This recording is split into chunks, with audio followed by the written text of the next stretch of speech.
तो सभी भाइयों एवं बहनों को नमस्कार। स्वागत है आपका आपके अपने चैनल सक्सेस जंक्शन एक कदम सफलता की ओर में। मेरा नाम है अतुल शुक्ला और हम लेकर के आ गए हैं आपके लिए मध्य प्रदेश पटवारी ग्रुप 2 सब ग्रुप 4 भर्ती की दृष्टि से अति महत्वपूर्ण वीडियो है। कंप्यूटर की PYQ क्लास यानी कि प्रीवियस ईयर में कंप्यूटर के किस तरह के क्वेश्चन पूछे गए थे आपके इस पटवारी और ग्रुप 2 सब ग्रुप 4 एग्जाम में, वो आज हम यहाँ पर क्लियर करने वाले हैं। इससे पहले मैनेजमेंट की 2 वीडियो बना चुके हैं प्रीवियस ईयर क्वेश्चन की, 50-50 करके 100 क्वेश्चन हम मैनेजमेंट की करवा चुके हैं। आप लोग जरूर देख लेना, कल हमने मैनेजमेंट के क्वेश्चंस करवाए थे। ठीक है, तो वीडियो को लाइक करके चैनल को सब्सक्राइब कर दीजिए। टॉप 50 MCQ कंप्यूटर के हम शुरू करने वाले हैं। इसके बाद में आज ही आपका साइंस का भी क्लास आने वाला है। प्रीवियस ईयर क्वेश्चंस के साइंस के भी 50 जो MCQ है वो हम लेकर के आने वाले हैं इसके जस्ट बाद में। ठीक है, तो चलिए शुरू करते हैं। वीडियो को लाइक कर चैनल को सब्सक्राइब कर देना, जिससे आगे आने वाली सारी वीडियो टाइम टू टाइम आपके पास में पहुंच सके। जो भी क्लासेस चल रही हैं वो सही समय पर आप तक पहुंच सकें। आइए शुरुआत करते हैं। चलिए, ये रहा आज का पहला प्रश्न। देखिए पहला प्रश्न क्या है, ये आपका कब आया ये भी आपको दिखा देते हैं। MP ग्रुप 2 सब ग्रुप 4 31 मार्च शिफ्ट 2 में आया है 2023 में, जो लेटेस्ट एग्जाम हुआ था, मतलब जो लास्ट एग्जाम हुआ है MP ग्रुप 2 सब ग्रुप 4 का, उसके ये क्वेश्चंस हैं। ठीक है ना। पहला प्रश्न है, बटन के क्या उद्देश्य हैं? बताइए बटन का क्या उद्देश्य है। ये रहे 4 option, close button, office button, maximise button या फिर मिनिमाइज बटन। बताइए बटन का उद्देश्य क्या होता है। प्रश्न का सही आंसर आपका हो जाएगा ऑप्शन नंबर ए, ये होता है क्लोज बटन। अब आइए इसके बारे में डिटेल में आपको समझा देते हैं कि क्या होता है ये क्लोज बटन। देखिए, तो क्लोज बटन का उपयोग कंप्यूटर में किसी भी सक्रिय विंडो, एप्लीकेशन या डायलॉग बॉक्स को बंद करने के लिए किया जाता है। यह आमतौर पर विंडो के ऊपरी दाएं कोने पर एक्स के रूप में दिखाई देता है। आप कभी भी देखिए, मतलब कोई भी आपने पेज खोल रखा है, जैसे कि आपने यहाँ पर गूगल का पेज खोल रखा है, तो एक यहाँ पर साइड में आपको इस तरह का क्रॉस बटन दिखता है ना, यही वो क्रॉस बटन होता है जिसे हम बटन कहते हैं या फिर क्लोज बटन कहते हैं। इसको आप दबा दोगे तो वो विंडो अपने आप ही क्लोज हो जाएगी। जब कुछ नहीं समझ में आता है, कंप्यूटर हैंग हो जाता है, फिर कहते हैं किसी भी तरह से ये वाला बटन मिल जाए, ये वाला बटन मिल जाएगा तो हम क्लोज कर सकते हैं किसी भी विंडो को। तो इसी को हम क्या कहते हैं, इसी को हम क्लोज बटन कहते हैं। और इसका उद्देश्य क्या होता है, किसी भी कंप्यूटर के उस स्क्रीन को पूरी तरह से बंद करने के लिए क्लोज बटन का प्रयोग होता है। मिनिमाइज का जानते हैं, मिनिमाइज के लिए इस तरह बना रहता है, इस पर क्लिक करोगे तो मिनिमाइज हो जाता है। ठीक है, मैक्सिमाइज के लिए इस तरह का बना रहता है, इस पर क्लिक करोगे तो मैक्सिमाइज यानी कि पूरा पेज खुल जाएगा। तो ये 3-4 बटन होते हैं जो आपके एग्जाम में पूछे जा सकते हैं। फिलहाल प्रीवियस ईयर में आपसे क्लोज बटन के बारे में पूछा गया था, जिसके बारे में हमने आपको बता दिया मेरे भाई। आगे बढ़ें, चलिए प्रश्न नंबर 2 देखिए। प्रश्न नंबर 2 क्या है? प्रश्न नंबर 2 है, एडोब फोटोशॉप जो है वो किस प्रकार का सॉफ्टवेयर है? बताइए किस प्रकार का सॉफ्टवेयर है।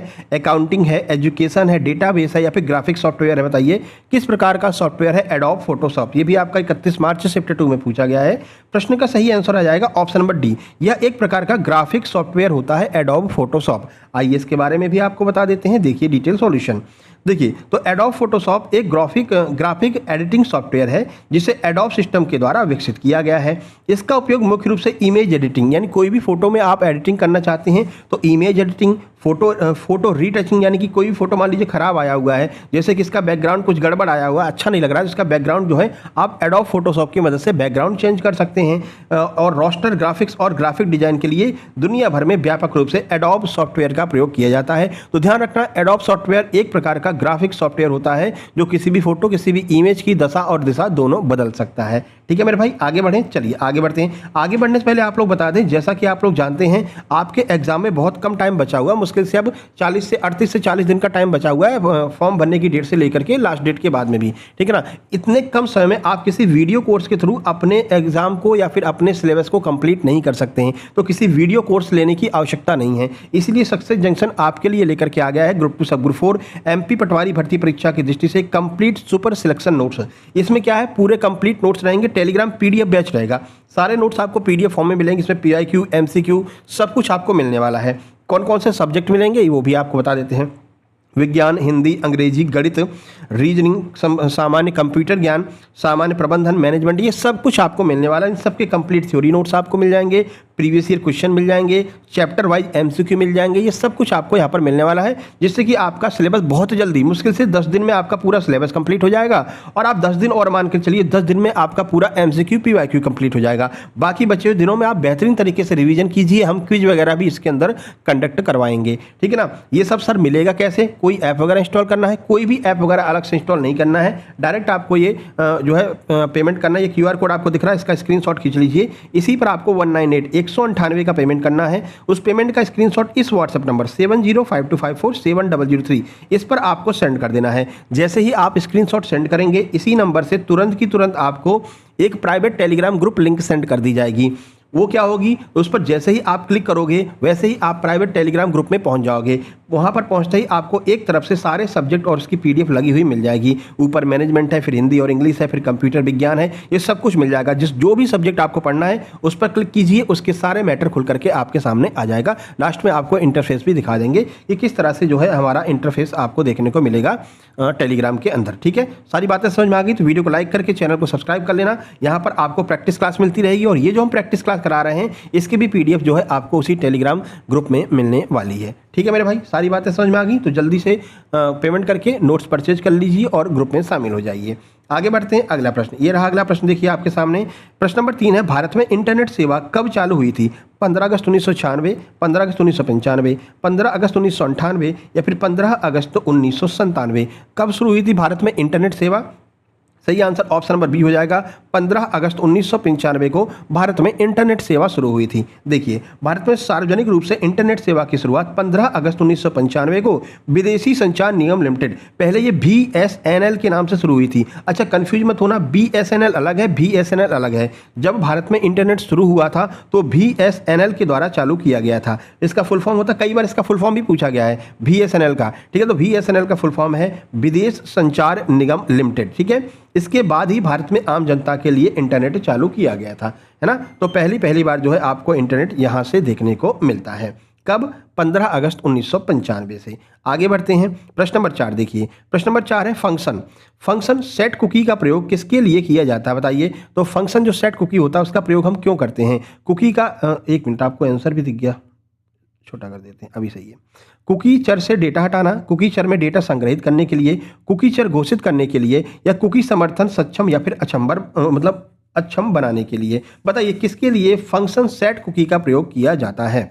बताइए। Clear data from cookie variable, store data from cookie variable, declare data from cookie variable, या फिर इनेबल और डिसेबल कुकी सपोर्ट। बताइए किसके लिए करते हैं? प्रश्न का सही आंसर यहाँ पर हो जाएगा ऑप्शन नंबर बी, कुकी चर में डेटा संग्रहित करने के लिए, स्टोर डेटा इन कुकी वेरिएबल। इसके लिए हम फंक्शन सेट कुकी का प्रयोग करते हैं। आइए इसके बारे में डिटेल जानकारी देखते हैं। देखिए, तो वेब डेवलपमेंट विशेष करके PHP में सेट कुकी फंक्शन का उपयोग उपयोगकर्ता के ब्राउजर या कंप्यूटर पर कुकी सेट करने के लिए किया जाता है। कुकी चर में डेटा संग्रहित करने के लिए इसका प्रयोग करते हैं ताकि बाद में उस जानकारी का उपयोग किया जा सके। ठीक है, कुकी क्या होता है? कुकी होता है आप कोई भी मान लीजिए इंटरनेट चला रहे हैं आप, तो आप कोई भी काम कर रहे हैं तो वो एक कुकी में स्टोर होता रहता है। इसका प्रयोग क्या होता है? इसका प्रयोग जो बड़ी बड़ी कंपनियां हैं या फिर जो एडवर्टीजमेंट वाले हैं वो इसका यूज कर लेते हैं कि आपने मान लीजिए आज गूगल पर सर्च किया एडिडास के शूज, ठीक है, आप बस इतना क्लिक करके आपने थोड़ा बहुत इधर उधर देखा, फिर आप निकल के चले आए, आपने खरीदा नहीं। लेकिन यहाँ पर कुकी में ये सेट हो गया है कि आपने एडिडास में इंटरेस्ट दिखाया था, अब वही कुकी पहुंच जाता है बाकी कंपनियों के पास में, एडिडास की अन्य कंपनियों के पास में, फिर वो आपको वही एडवर्टीजमेंट बार बार आने लगता है। आप व्हाट्सएप चलाओ, आज आप फेसबुक चलाओ, आप कोई भी PDF फाइल खोलो, नीचे आपको एडिडास का शूज का क्या दिखने लगता है? प्रचार दिखने लगता है। तो उनको पता कैसे चलता है? वो इसी के द्वारा पता चलता है, कुकी से। ठीक है ना। तो कुकी चर में डेटा संग्रहित करने के लिए इसका प्रयोग किया जाता है। आगे बढ़ते हैं, अगला देखिए प्रश्न नंबर 5। प्रश्न नंबर 5 क्या है? कौन सा एक ऑपरेटिंग सिस्टम का उदाहरण? बताइए इनमें से कौन सा एक ऑपरेटिंग सिस्टम का उदाहरण है? विंडो, एंटीवायरस, MS ऑफिस या फिर मैक्रोमीडिया? कौन सा है भैया कुकी चर का कौन सा है एक ऑपरेटिंग सिस्टम का उदाहरण? प्रश्न का सही आंसर ऑप्शन नंबर ए हो जाएगा। विंडो जो है वो एक प्रकार का आपका ऑपरेटिंग सिस्टम का उदाहरण हो जाएगा, ऑप्शन नंबर ए। देखिए, विंडो माइक्रोसॉफ्ट द्वारा विकसित एक बहुत ही लोकप्रिय ऑपरेटिंग सिस्टम है। इसके विपरीत एंटीवायरस एक यूटिलिटी सॉफ्टवेयर है, जो यहाँ पर एंटीवायरस दिया गया ये एक यूटिलिटी सॉफ्टवेयर है, और MS ऑफिस एक एप्लीकेशन सॉफ्टवेयर है, ये भी आपको ध्यान रखना है। फिलहाल कौन सा आपका ऑपरेटिंग सिस्टम है? तो विंडो जो है वो एक ऑपरेटिंग सिस्टम का उदाहरण हो जाएगा। आगे बढ़ते हैं, अगला प्रश्न देखिए प्रश्न नंबर 6 आपके सामने। प्रश्न नंबर 6, निम्नलिखित में से कौन सा सिस्टम सॉफ्टवेयर का उदाहरण नहीं है? बताइए कौन सा इसमें से सिस्टम सॉफ्टवेयर का उदाहरण नहीं है? Adobe Acrobat reader, Linux, Unix या फिर माइक्रोसॉफ्ट विंडोज? कौन सा भैया इसमें से ऑपरेटिंग सिस्टम का उदाहरण नहीं है? प्रश्न का सही आंसर हो जाएगा option number A, adobe Acrobat जो रीडर है ये आपका सिस्टम सॉफ्टवेयर का उदाहरण नहीं है। तो ये क्या है, आइए वो भी आपको बता देते हैं। तो एडोब एक्रोबैट रीडर एक एप्लीकेशन सॉफ्टवेयर है, ठीक है ना, ध्यान रखना ये एप्लीकेशन सॉफ्टवेयर है, सिस्टम सॉफ्टवेयर नहीं है, ठीक है, जिसका उपयोग पीडीएफ फाइलें देखने और पढ़ने के लिए किया जाता है। जबकि लाइनक्स, यूनिक्स और विंडोज ये सिस्टम सॉफ्टवेयर है, अर्थात ऑपरेटिंग सिस्टम के ये प्रमुख उदाहरण हो जाएंगे, ठीक है। तो ध्यान रखना जो एडोब एक्रोबैट रीडर है ये एक एप्लीकेशन सॉफ्टवेयर है, ये सिस्टम सॉफ्टवेयर नहीं है मेरे भाई, ठीक है। आगे बढ़ें, चलिए अगला प्रश्न, प्रश्न नंबर 7 ये रहा आपके सामने। स्पीड में ही चलेंगे अपन, स्पीड को डाउन नहीं करेंगे। प्रश्न नंबर 7 है, ट्रांसमीटर के अलावा अन्य स्रोतों से अवांछित ऊर्जा का वर्णन किया गया है। यानी ट्रांसमीटर के अलावा अन्य स्रोतों से अगर हमें ऊर्जा प्राप्त होती है तो उस ऊर्जा को क्या कहते हैं, उसका वर्णन कहां पर किया गया है बताइए। ऑप्शन है देरी के कारण विरूपण, गड़बड़ी, शोर, छीलन के कारण विरूपण, उसको हम क्या कहते हैं, जो अवांछित ऊर्जा का वर्णन करता है, यानी कि जिस ऊर्जा की हमें आवश्यकता नहीं है। जैसे कि हमारी एसी चल रही है, एसी की आवाज़ आपको आ रही होगी, अभी तो बंद कर दिया, थोड़ी देर पहले चल रही थी, तो एसी की आवाज़ आपको आ रही होगी, तो इस आवाज़ को हम क्या कहेंगे, कौन से ऊर्जा में इसको हम कंडक्ट करेंगे, कौन से ऊर्जा में इसको हम इंक्लूड करेंगे। सही आंसर ऑप्शन नंबर सी, शोर हो जाएगा। इसे हम नॉइस कहते हैं भाई, जिसकी हमें आवश्यकता नहीं है। अब कंप्यूटर के सेंस में क्या होता है, जैसे कि आपका सीपीयू चलता रहता है, सीपीयू के अंदर एक हल्की सी सर की आवाज़ आती रहती है, तो उसी के बारे में यहाँ पर कहा गया है कि वो ट्रांसमीटर के अलावा जो भी आवाज़ आती है, जो अवांछित ऊर्जा होती है, जिसे हम चाहते नहीं कि ये आवाज़ आए, लेकिन ऊर्जा वो निकलती है, ऊष्मा भी निकलती है, ऊर्जा भी निकलती है, उसको हम क्या कहते हैं, उसी को हम शोर या फिर नॉइस कहते हैं। ये आपका एमपी ग्रुप 2 सब ग्रुप 4 31 मार्च 2023 शिफ्ट सेकंड में ही पूछा गया था, ठीक है। चलो आगे बढ़ें, चलिए प्रश्न नंबर 8 देखते हैं। देखिए प्रश्न नंबर 8 क्या है, समझा तो दिए ही आपको। प्रश्न नंबर 8, एमएस एक्सेल में पंक्तियों को छिपाने के लिए हम किन कुंजियों का संयोजन का उपयोग करते हैं। अगर एमएस एक्सेल में आपको पंक्तियों को छिपाना है कि दिखाई ना दे, यानी हाइड करना है हमें रोज को, तो किसका प्रयोग करेंगे, कंट्रोल 9 का, कंट्रोल 8 का, कंट्रोल 0 का, या फिर कंट्रोल +2 किसका प्रयोग करेंगे कि पंक्तियां सारी की सारी रो जो हैं वो हाइड हो जाएं। तो रो हाइड करने के लिए हम कंट्रोल +9 यानी कि ऑप्शन नंबर ए का प्रयोग करते हैं। आइए समझाते हैं आपको। देखिए तो माइक्रोसॉफ्ट एक्सेल में किसी भी चयनित पंक्ति रो को छिपाने यानी हाइड करने के लिए कीबोर्ड में शॉर्टकट की क्या होती है, कंट्रोल +9 होती है, इसका उपयोग किया जाता है। वहीं कंट्रोल +0 का उपयोग हम कॉलम को छिपाने के लिए करते हैं। अगर आपसे पूछे कि सर रो को छिपाना है तो आप कंट्रोल +9 बता देंगे, अगर आपसे कहें नहीं सर कॉलम को छिपाना है तो आप कंट्रोल +0 बता देंगे। दोनों आपको याद होना चाहिए। आगे बढ़ें, प्रश्न नंबर 9 की ओर चलते हैं। बहुत सारे लोग पूछ रहे थे कि सर टाइम कम बचा, सिलेक्शन हो जाएगा कि नहीं। अरे मेरे भाई क्यों नहीं हो जाएगा, हमने आपको बता दिया ना, पूरा सिलेबस कंप्लीट कीजिए 10 दिन में। अगर आप कंटिन्यू 6-6 घंटा पढ़ते हैं 10 दिन में आपका कंप्लीट सिलेबस हो जाएगा। सारे थ्योरी नोट्स हमने आपको दे रखे हैं। उसके बाद अगले 10 दिन में आपको क्या करना है, जो भी एमसीक्यू पीवाईक्यू हम आपको दे रहे हैं वो सारे एमसीक्यू पीवाईक्यू लगा लेने हैं। जैसे कि कंप्यूटर के हमने 5000 वन लाइनर आपको दिए हैं, 5000 वन लाइनर कंप्यूटर वाले सेक्शन में डले हैं, ठीक है ना। वहां पर क्लिक करेंगे तो सारे के सारे वन लाइनर आपको देखने लगेंगे, ठीक है ना।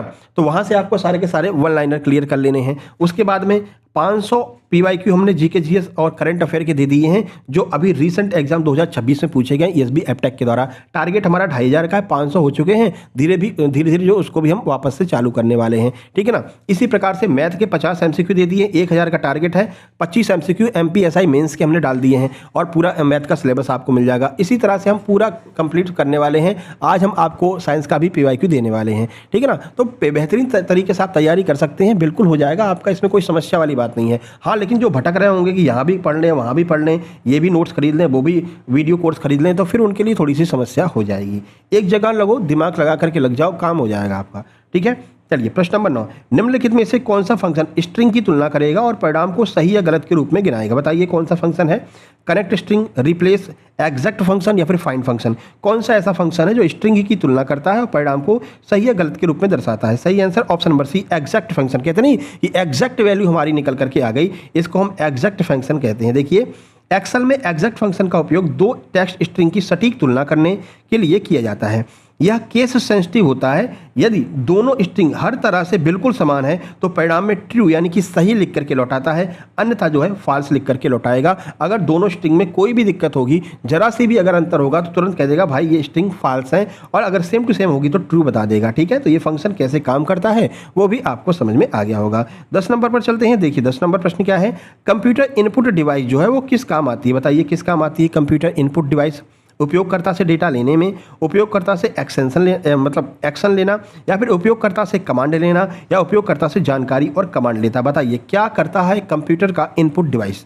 प्रश्न का सही आंसर ऑप्शन नंबर ए हो जाएगा, उपयोगकर्ता से डेटा लेता है। भाई उपयोगकर्ता को क्या चाहिए कंप्यूटर से, तो उपयोगकर्ता इस इनपुट डिवाइस के माध्यम से ही बताता है। जैसे कि कीबोर्ड के माध्यम से हम बता देते हैं कि भाई हमको ये पीडीएफ को ओपन करना है, तो वो आप लिख करके बताते हो, कंप्यूटर समझ जाता है, फिर पीडीएफ ओपन करके दे देता है। ठीक है मेरे भाई, तो यही होता है।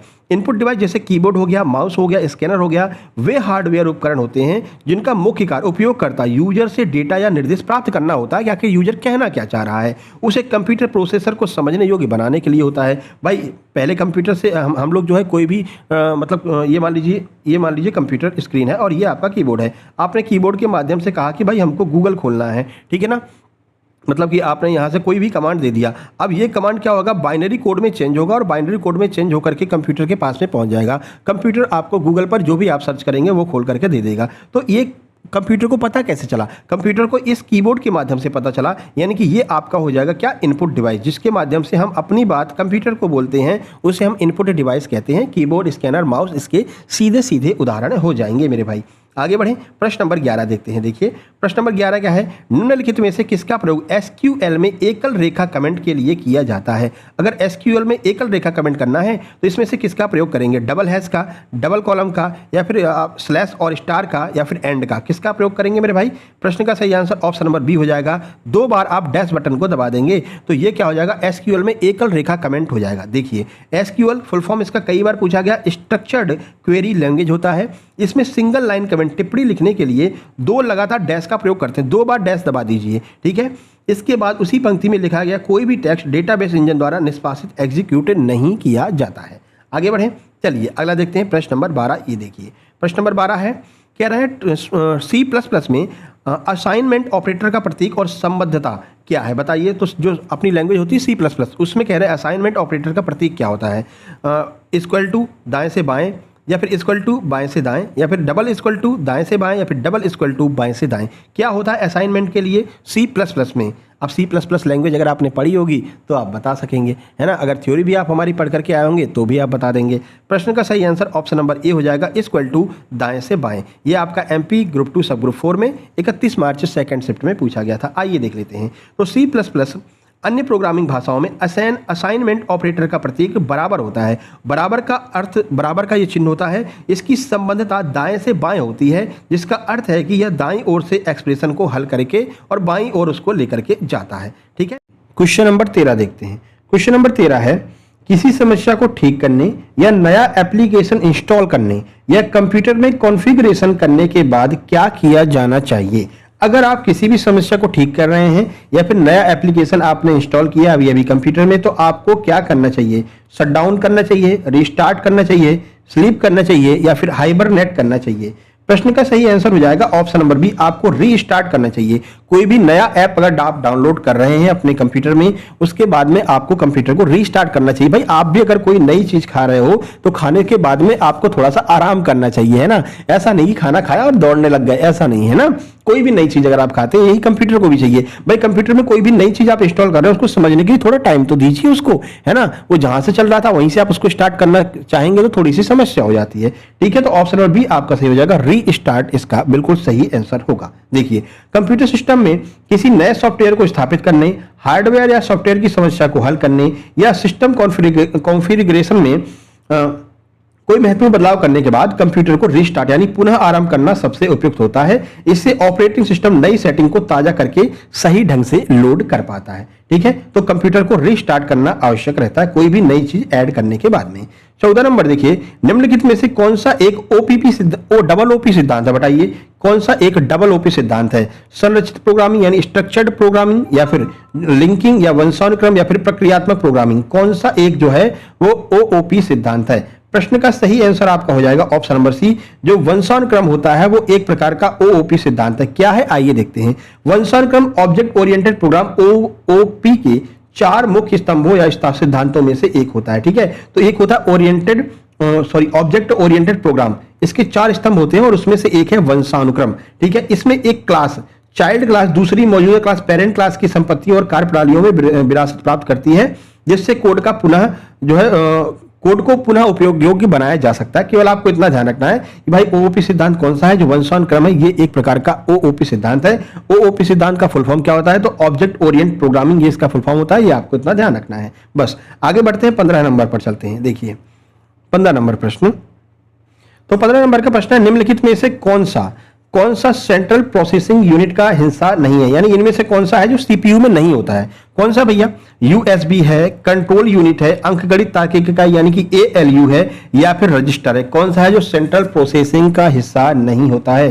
प्रश्न का सही आंसर आपका हो जाएगा ऑप्शन नंबर ए, यूएसबी जो है वो सेंट्रल प्रोसेसिंग का हिस्सा नहीं होता है। ठीक है, सॉल्यूशन आप यहां पर देख सकते हैं, या आप सॉल्यूशन पढ़ लेना है ना, कौन कौन सा इसमें यही बताया गया कौन कौन से सेंट्रल प्रोसेसिंग यूनिट के हिस्से होते हैं और कौन से नहीं होते हैं। वीडियो पॉज करके आराम से पढ़ लेना, नहीं तो वीडियो बहुत लंबी हो जाएगी। साइंस का भी वीडियो भी लेकर के आना है ना। चलिए अगला प्रश्न, प्रश्न नंबर 16, एक कंप्यूटर सिस्टम के दुर्भावनापूर्ण गतिविधियों और बाधा संसाधनों को करने के लिए बनाए गए सॉफ्टवेयर कोड को क्या कहा जाता है, बताइए। अगर आपके कंप्यूटर में कोई भी परेशानी आ जाती है तो उसको सही करने के लिए बनाया गया जो प्रोग्राम है, जो सॉफ्टवेयर कोड है, उसको क्या कहते हैं। वायरस कहते हैं, प्रोग्राम कहते हैं, हार्डवेयर कहते हैं, इंटरनेट कहते हैं। क्या कहते हैं भैया, सही आंसर ऑप्शन नंबर ए हो जाएगा, वायरस कहते हैं। दुर्भावनापूर्ण तरीके से, दुर्भावनापूर्ण का अर्थ होता है कि आपके कंप्यूटर को खराब करना है, ठीक है ना, और उसमें बाधा उत्पन्न करना। इसके लिए क्या करते हैं, एक प्रोग्राम बना रखा है, उस प्रोग्राम को क्या कहते हैं, उसी प्रोग्राम को हम वायरस कहते हैं। देखिए वायरस एक ऐसा सॉफ्टवेयर कोड है जिसे कंप्यूटर सिस्टम को बिना अनुमति के नुकसान पहुंचाने, डेटा चुराने, सिस्टम के सामान्य संसाधनों को बाधित करने के इरादे से जो है बनाया गया है। यही आपसे पूछ रहे थे कि कंप्यूटर सिस्टम के दुर्भावनापूर्ण गतिविधियों, यानी कि उसको खराब करने के लिए। दुर्भावना क्या होती है, हमारे अंदर गलत भावना है तो दुर्भावना है, और आपके कंप्यूटर को खराब करना क्या होता है, एक प्रकार की गलत भावना होती है। बाधा संसाधनों को करने, यानी आपके कंप्यूटर में कोई ना कोई समस्या उत्पन्न हो जाए, ये करने के लिए बनाया गया जो वो होता है सॉफ्टवेयर कोड होता है, उसको हम वायरस कहते हैं। आगे बढ़े, चलिए 17 नंबर देखते हैं। प्रश्न नंबर 17 देखिए, प्रश्न नंबर 17 है, ये जब एक से अधिक उपयोगकर्ता एक ही प्रिंटर का एक साथ उपयोग कर रहे हो तो ऑपरेटिंग सिस्टम कैसे कार्य करता है, यह आपसे पूछा गया था। बताइए कैसे काम करेगा जब एक ही प्रिंटर को एक से अधिक उपयोगकर्ता यूज में ला रहे हैं। ये 4 ऑप्शन है, वीडियो को पॉज कीजिए, ऑप्शन को पढ़ लीजिए। आंसर क्यों चलेंगे, सही आंसर ऑप्शन नंबर सी हो जाएगा। ऑपरेटिंग सिस्टम हार्ड डिस्क पर प्रत्येक उपयोगकर्ता के डेटा को अस्थायी रूप से संग्रहित कर लेता है। ठीक है, तो हार्ड डिस्क पर क्या करेगा, प्रत्येक उपयोगकर्ता के जो डेटा होता है उसको संग्रहित कर लेगा कि भाई अगर उपयोगकर्ता नंबर 1 हमसे ये कहेगा तो हम इसको कर लेंगे, उपयोगकर्ता नंबर 2 हमसे कहेगा कि ये प्रिंट कर दो तो हम ये प्रिंट कर देंगे, 3 नंबर हमसे कहेगा ये प्रिंट कर दो तो प्रिंट कर लेंगे। ठीक है ना, तो सबकी जो पूरा वो होता है डेटा होता है उसको अस्थायी रूप से संग्रहित कर लेता है, और इस प्रकार से जो है जब एक से अधिक लोग प्रिंटर का उपयोग करते हैं तो ये ऑपरेटिंग सिस्टम काम करता है। जब कोई उपयोगकर्ता एक साथ प्रिंट कमांड देते हैं तो ऑपरेटिंग सिस्टम स्पूलिंग तकनीक का उपयोग करता है, या हर उपयोगकर्ता के प्रिंट डेटा को अस्थायी रूप से हार्ड डिस्क पर स्टोर करता है, फिर एक एक करके क्रमानुसार प्रिंटर को भेजता है। जैसे आपने वो देखा हो साइबर कैफे में, साइबर कैफे का आप यूज कर रहे हैं और आपको कोई भी चीज प्रिंट करना है तो आप सीधे प्रिंट मार देंगे, ये नहीं पूछेंगे ये कोई और तो नहीं प्रिंट मांग रहा है भैया, कोई और तो प्रिंट नहीं करा रहा है, आप सीधे प्रिंट मार देंगे। प्रिंट मारेंगे, थोड़ी देर बाद आपके पास में जो है वो पूरी प्रिंट करके कॉपी आ जाती है। ठीक है, तो वो इसी प्रक्रिया पर काम करता है। अब जो लोग साइबर कैफे यूज करते होंगे उन्हें पता होगा। ठीक है, चलिए प्रश्न नंबर 18 पर चलते हैं। प्रश्न नंबर 18 क्या है, प्रश्न नंबर 18 है, देखिए निम्नलिखित में से किसे एक साइबर खतरा नहीं माना जा सकता है। किसको साइबर खतरा नहीं मानते हैं, रैनसमवेयर को, एडवर्टीजमेंट को, स्पैम को, या फिर मेलवेयर को, किसको नहीं मानते भैया साइबर खतरा। सही आंसर ऑप्शन नंबर बी, विज्ञापन। भाई एक एडवर्टीजमेंट अगर आपके पास में आ रहा है, जैसे हम पढ़ा रहे हैं, अगर हमने नेट चालू किया होता, वाईफाई हमारा अगर चालू होता तो यहाँ पर कोई ना कोई एक पॉपअप आ जाता, इसको हम क्या कहते हैं, एडवर्टीजमेंट कहते हैं। ठीक है ना, कि भाई मान लीजिए आ गया एडिडास का शूज ही दिखने लगा हमको, तो ये आपके कंप्यूटर के लिए खतरनाक नहीं होता क्योंकि ये एक ऐड होता है। ऐड के अलावा आपका जो मेलवेयर हो गया, स्पैम हो गया, वायरस हो गया, ये सब आपके कंप्यूटर को बाधित करने के लिए बनाए गए हैं, जबकि विज्ञापन आपके कंप्यूटर को बाधित करने के लिए नहीं बनाया गया है। देखिए विज्ञापन एडवर्टीजमेंट सामान्यतः कंपनियों द्वारा अपने उत्पादों या सेवाओं के प्रचार के लिए इंटरनेट पर दिखाए जाते हैं। यह कोई साइबर खतरा नहीं है। इसके विपरीत रैनसमवेयर, मेलवेयर और स्पैम सीधे तौर पर साइबर खतरा के गंभीर जो है खतरे पैदा करते हैं। 19 नंबर पर चलते हैं। देखिए 19 नंबर क्या है, 19 नंबर है, प्रतिशत चिन्ह बनाने के लिए किन कुंजियों के संयोजन को दबाने की आवश्यकता पड़ती है। अगर आपको प्रतिशत का चिन्ह बनाना है, ठीक है, तो किसको दबाएंगे, शिफ्ट +5 दबाएंगे, शिफ्ट +8 दबाएंगे, शिफ्ट +4 या फिर शिफ्ट +2, क्या दबाएंगे मेरे भाई। सही answer option number A, shift के साथ में 5 दबा दीजिए, प्रतिशत का चिन्ह अपने आप टाइप हो जाएगा। तो कंप्यूटर कीबोर्ड पर प्रतिशत का चिन्ह टाइप करने के लिए शिफ्ट कुंजी के साथ में 5 नंबर वाली कुंजी दबा देते हैं, एक साथ में दबा देंगे तो क्या हो जाएगा, प्रतिशत वाला जो साइन है वो आपको बन करके दिख जाएगा। ये शॉर्टकट की पूछी गई थी आपके एग्जाम में, ठीक है। वैसे डायरेक्ट भी प्रतिशत बना सकते हैं, लेकिन शॉर्टकट कुंजी आपको जो है यहाँ पर बताई गई। शिफ्ट के साथ में 5 दबाएंगे तो आपका प्रतिशत जो है वो बन जाएगा। चलिए आगे बढ़ते हैं। प्रश्न नंबर 20। प्रश्न नंबर 20 क्या कह रहा है? कह रहा पहला माइक्रो प्रोसेसर कब जारी किया गया था? बताइए कब जारी किया गया था पहला माइक्रो प्रोसेसर? 1971 में, 1970, 72 या 73 में?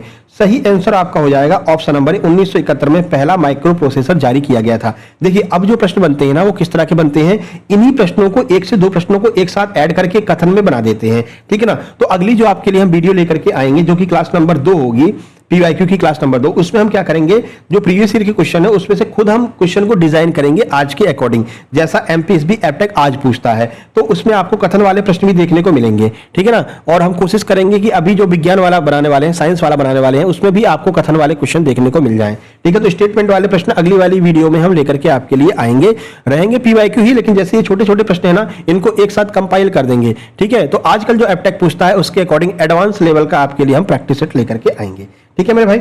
आगे बढ़े तो दुनिया का पहला व्यवसायिक single chip micro processor Intel 4004 था, जिसे इंटेल कॉर्पोरेशन के द्वारा 1971 में विकसित किया गया था।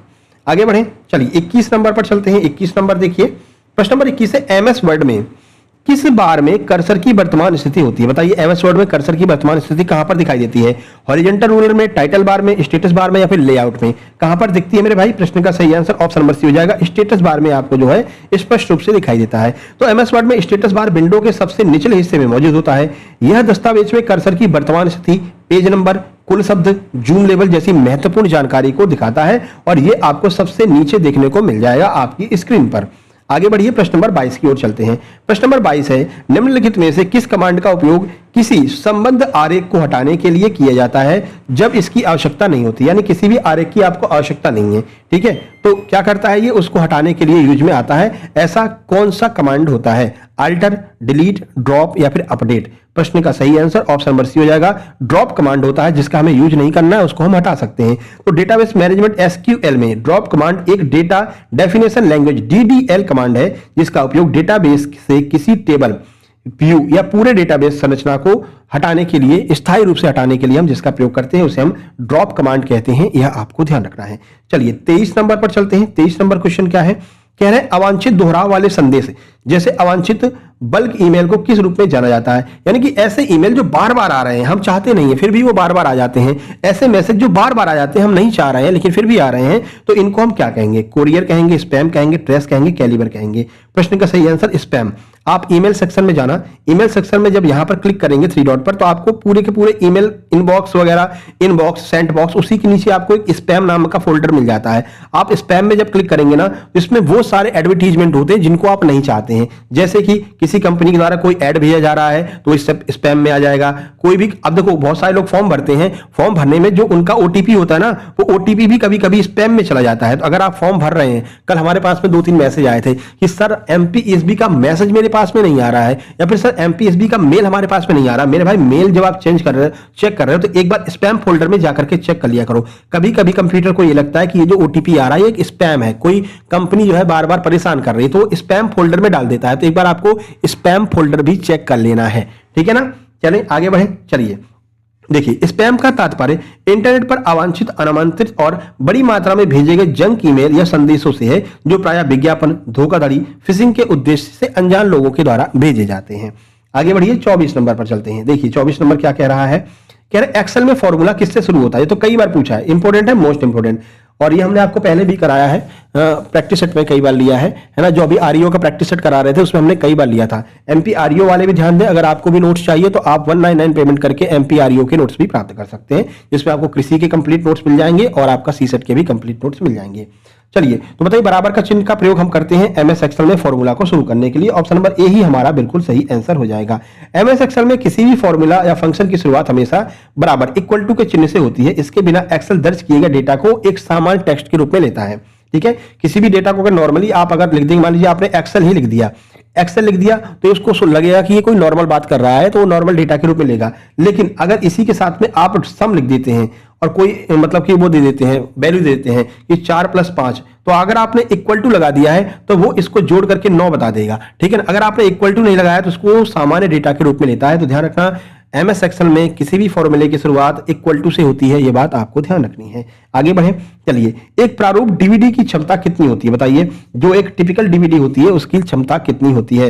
ये 4 ऑप्शन आपके पास में है, सही आंसर आपका हो जाएगा ऑप्शन नंबर ए 4.7 GB की होती है एक टिपिकल डीवीडी की क्षमता। अब बताइए, आजकल तो 4.7 GB का तो एक वीडियो ही बन जाता है। हमारे वीडियो मान लीजिए कम से कम 2 GB का बनेगा, ठीक है ना। तो उस टाइम पर डीवीडी का आजकल कोई भी डीवीडी का यूज नहीं करता है, ठीक है ना, क्योंकि बड़ी बड़ी हार्ड डिस्क आ गई है ना, मेमोरी चिप आ गए हैं, और जो आपका SD कार्ड आ गया जिसमें आप कई कई GB के जो है डाटा स्टोर करके रख सकते हैं। तो अब डीवीडी का प्रयोग बंद हो गया है, ठीक है ना। देखिए, एक मानक या प्रारूपी single layer single sided DVD की अधिकतम डेटा स्टोर करने की क्षमता कितनी होती है, 4.7 गीगाबाइट होती है। आगे बढ़ते हैं, प्रश्न नंबर 26 देखिए। प्रश्न नंबर 26 क्या है, कंप्यूटर में IOP का फुल फॉर्म क्या होता है बताइए। क्या होता है IPO का फुल फॉर्म क्या होता है बताइए। ये 4 ऑप्शन है, चारों ऑप्शन आप पढ़ लीजिए। अब आंसर की ओर चलें। सही आंसर आपका ऑप्शन नंबर ए हो जाएगा, इनपुट प्रोसेस आउटपुट। IPO का फुल फॉर्म क्या होगा, इनपुट प्रोसेस आउटपुट।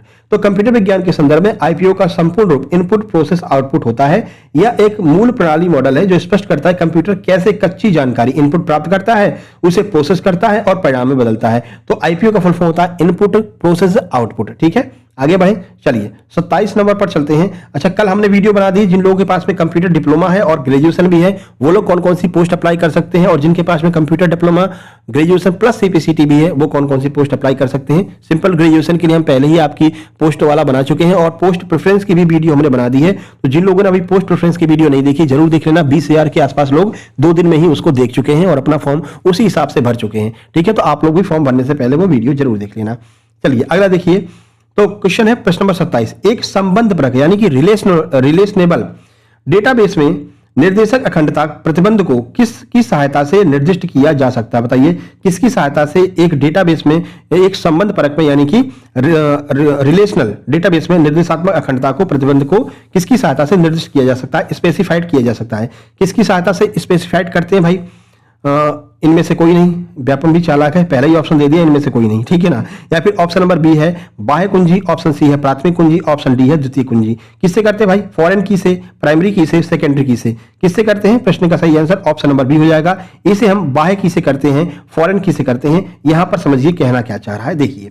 तो रिलेशनेबल डेटाबेस मैनेजमेंट सिस्टम जिसे हम RDBMS कहते हैं, ठीक है। अरे सर RDBMS तो पढ़ रखा है ना, तो यही आपको घुमा करके दे दिया क्वेश्चन में, RDBMS नहीं दिया है, उसका हिंदी दे दिया रिलेशनेबल डेटाबेस मैनेजमेंट सिस्टम। अब घूम गए, अरे यार ये तो RDBMS ही है, ठीक है। में फॉरेन की का उपयोग 2 टेबल्स के बीच तार्किक संबंध स्थापित करने और निर्देशात्मक अखंडता यानी रिफरेंशनल इंटीग्रिटी बनाए रखने के लिए किया जाता है, ताकि डेटाबेस में ऑर्फन रिकॉर्ड्स ना बन सके। इसके लिए जो है यहाँ पर RDBMS में फॉरेन की का प्रयोग किया जाता है। आगे बढ़िए, 28 नंबर देखिए। 28 नंबर कह रहे हैं वेब पेज लिखने के लिए निम्नलिखित में से किसका उपयोग किया जाता है। किसके उपयोग करके हम वेब पेज लिख सकते हैं, HTTP, FTP, HTML या फिर URL। प्रश्न का सही answer option number C, HTML का प्रयोग करके हम किसी भी वेब पेज को लिख सकते हैं। देखिए HTML hyper text markup language, इसका फुल फॉर्म कई बार पूछा जाता है, ध्यान रखना है आपको, ठीक है। एक मुख्य मार्कअप भाषा है जिसका उपयोग इंटरनेट पर वेब पेज और वेब एप्लीकेशन की मूल संरचना तैयार करने, उन्हें डिजाइन करने के लिए किया जाता है। आपसे सिंपल पूछेंगे भाई वेब पेज के लिए HTTP का प्रयोग किया जाता है, बताइए कथन सत्य है या असत्य है। इसी तरह से कथन मिला करके आपसे पूछेंगे, ठीक है। तो स्टेटमेंट वाले प्रश्न अगली वीडियो में आपको देखने को मिलेंगे। प्रश्न नंबर 29 देखिए। प्रश्न नंबर 29 है, कौन सा वायरस एक अलग एक्सटेंशन के साथ EXE फाइल के समान नाम रखता है। कौन सा वायरस है भैया जो EXE लगा देता है ना। आपको लगेगा ये तो सिंपल फाइल है, लेकिन इस एक्सटेंशन के साथ में एक वायरस होता है, बताइए कौन सा है उसमें से। क्रमी विषाणु वॉर्म वायरस होता है, या फिर इंसिडेंटल वायरस होता है, या फाइल वायरस होता है, फिर बूट वायरस होता है। कौन सा होता है। प्रश्न का सही आंसर ऑप्शन नंबर सी, ये एक प्रकार का फाइल वायरस होता है। देखिए फाइल वायरस के बारे में डिटेल में देखिए। कह रहे कंपोनियन वायरस जिसे फाइल वायरस या फिर फाइल इन्फेक्टर की श्रेणी में रखा जाता है, एक ऐसा कंप्यूटर वायरस है जो सिस्टम की मूल एग्जीक्यूटेबल यानी कि .exe फाइल में बदलाव किए बिना ठीक उसी नाम से एक अलग एक्सटेंशन जैसे .com वाली संक्रमित फाइल बना देता है। मान लीजिए हमने लिखा है यहां पर atul.exe, ठीक है। अब ये वायरस वाली अगर ये फाइल होगी, अगर हमने आपको पहले बता रखा है भाई हमारी फाइल जो है वो atul.exe के नाम से है, लेकिन अगर आपके पास में वायरस वाली फाइल जाएगी तो किस प्रकार की रहेगी, atul.com कर देगा, ठीक है। यानी पहला नाम तो सेम है। अब लोग जल्दबाजी में क्या करते हैं, पहला नाम ही देखते हैं, अच्छा अतुल है, ओके क्लिक कर देते हैं, ठीक है, लेकिन एक्सटेंशन यहां पर चेंज हो जाता है। तो ये भी एक प्रकार का वायरस होता है, यह आपको ध्यान रखना है, ठीक है मेरे भाई, समझ गए। तो EXE के स्थान पर ये .com कर देता है, ठीक है, ये होता है फाइल वायरस। आगे बढ़े, चलिए प्रश्न नंबर 30 पर चलते हैं। प्रश्न नंबर 30 क्या है, देखिए कह रहे किसी श्रेणी में संख्याओं वाले सेल की संख्या की गणना करने के लिए किस फंक्शन का प्रयोग करते हैं? बताइए, सम का, काउंट इफ का या फिर सम इफ का, किसका प्रयोग करते हैं? तो सही आंसर आपका हो जाएगा ऑप्शन नंबर बी, काउंट जो है फंक्शन का प्रयोग करते हैं, मतलब गणना करने के लिए, गिनती करने के लिए। देखिए तो एक्सेल में काउंट फंक्शन का उपयोग किसी दी गई श्रेणी यानी एक रेंज में केवल उन सेलों की गिनती करने के लिए किया जाता है जिसमें शुद्ध संख्यात्मक यानी कि न्यूमेरिकल डेटा मौजूद है। तो न्यूमेरिकल डेटा को काउंट करने के लिए हम काउंट का प्रयोग करते हैं, इस वाले फंक्शन का प्रयोग करते हैं। चलिए 31 नंबर पर चलते हैं। 31 नंबर क्या है, कह रहे हैं ओपन सोर्स सॉफ्टवेयर का उपयोग करने से पहले उपयोगकर्ता को किन शर्तों और अनुबंधों से सहमत होना चाहिए? अगर आप ओपन सोर्स सॉफ्टवेयर का प्रयोग कर रहे हैं तो आपको इन सारी चीजों से सहमत होना पड़ेगा। सिस्टम कंट्री प्रोग्रामर लाइसेंस क्या चाहिए भैया? सही answer option number D, licence के लिए जो है आपको सहमत होना पड़ेगा, आपको मंजूरी देनी पड़ेगी, तभी आप ओपन सोर्स सॉफ्टवेयर का यूज कर सकते हैं। किसी भी ओपन सोर्स सॉफ्टवेयर को कानूनी तौर पर स्थापित या उपयोग करने से पहले उपयोगकर्ता को उसके ओपन सोर्स लाइसेंस के नियमों और शर्तों से सहमत होना पड़ता है, जैसे जीपीएल, एपटेक या फिर मतलब एपाचे या फिर एमआईटी लाइसेंस होता है। देखो आप कोई भी फाइल खोलते हो, मान लीजिए आप फॉर्म ही भर रहे हो, फॉर्म आपने भर दिया, नीचे कहते हैं कि इस पर आपको टिक करना है, मैं सहमत हूं कि मैंने अपनी सारी जानकारी सही रूप से भरी है, फिर आप इस पर टिक कर देंगे तभी वो आगे बढ़ेगा। तो यही सिस्टम होता है, किसी भी ओपन सोर्स सॉफ्टवेयर को आप यूज कर रहे हैं तो आपको उसके लाइसेंस के लिए टिक करना पड़ता है, उसके लिए सहमत होना पड़ता है। ठीक है, सिंपल सी बात थी। 32 नंबर पर चलते हैं। फैक्ट वाला प्रश्न है, कह रहे हैं कि मेरीफिसी लॉगरिथम कैनिनस डिस्क्रिप्टो नामक पुस्तक निम्नलिखित में से किस वर्ष लिखी गई थी? कब लिखा गया था इस पुस्तक को? ये 4 ऑप्शन। सही आंसर 1614 में इसको लिखा गया था। आइए देख लेते हैं। तो ये पुस्तक का नाम है भैया मेरीफिसी लॉगरिथम कैनिनस डिस्क्रिप्टो, ठीक है, नामक ऐतिहासिक गणितीय पुस्तक स्कॉटिश गणितज्ञ जॉन नेपियर के द्वारा 1614 में लिखा गया था। ये जॉन नेपियर की पुस्तक है, ये भी आपको ध्यान रखना है, जिसमें उन्होंने पहली बार लॉगरिथम का सिद्धांत दिया था। यानी जो लॉग आप पढ़ते हैं ना, लॉग, लघु गुणक, लॉग पढ़ते हैं ना, वो जॉन नेपियर के द्वारा दिया गया था और इस पुस्तक में पहली बार दिया गया था। क्यों दे दिया इनने भैया? कच्चा 10 का खतरनाक टॉपिक है लॉग, है ना। अब तो ईएसबी भी पूछने लगा है, हमारे लिए समस्या कर दी नेपियर महोदय ने। ठीक है, चलिए 33 पर चलते हैं। प्रश्न नंबर 33 देखिए, निम्नलिखित में से कौन सा सीपीयू की कंट्रोल यूनिट का कार्य नहीं है? बताइए, कंट्रोल यूनिट का कार्य इनमें से कौन सा नहीं होता है? अर्थमेटिक ऑपरेशन यानी कि अंकगणितीय संक्रियाएं, कोड पढ़ना, हार्डवेयर को निर्देश देना या फिर अर्थमेटिक लॉजिक यूनिट को आवश्यक डेटा प्रदान करना, कौन सा इसमें से कंट्रोल यूनिट का काम नहीं होता है मेरे भाई? सही आंसर ऑप्शन नंबर ए, अंकगणितीय जो संक्रियाएं होती हैं, अर्थमेटिक ऑपरेशन जो है वो कंट्रोल यूनिट सीयू के द्वारा नहीं किया जाता है, बाकी सारे काम सीयू के द्वारा किए जाते हैं। वही सीयू के सारे काम यहाँ पर बताए गए हैं जिन्हें आपको आराम से पढ़ लेना है। चलिए प्रश्न नंबर 34, उपयोगकर्ता और कंप्यूटर के बीच मध्यस्थ के रूप में कौन कार्य करता? बताइए, कौन कार्य करता? उपयोगकर्ता यानी कि आपके और जो आपका कंप्यूटर है इसके बीच में मध्यस्थ के रूप में कौन काम करेगा? कौन होगा जो आप दोनों को जोड़ने का काम करेगा? MS office, antivirus, macros, operating system, कौन होगा मेरे भाई? सही answer operating system. Operating system ही वो एक व्यक्ति है जो दो लोगों को जोड़ देता है। अब ये मत समझना कि आपकी मित्री को और आपको जोड़ देगा, ये इसका काम नहीं है मेरे भाई। ठीक है, ये आपको और कंप्यूटर को जोड़ने का काम करता है ना, मित्री को नहीं जुड़वाएगा। मित्री को जोड़ने के लिए आपको खुद ही उससे बात करनी पड़ेगी। ठीक है ना, तो ऑप्शन नंबर डी आपका बिल्कुल सही आंसर हो जाएगा। चलिए 35 पर चलते हैं। 35 क्या है? रजिस्टर किसके द्वारा संदर्भित नहीं होते? बताइए, इनमें से किसके द्वारा रजिस्टर जो है रेफरेंस में नहीं होते हैं रजिस्टर? बताइए कौन सा है? निर्देश, स्टोरेज यूनिट, एड्रेस या फिर प्रोसेसर?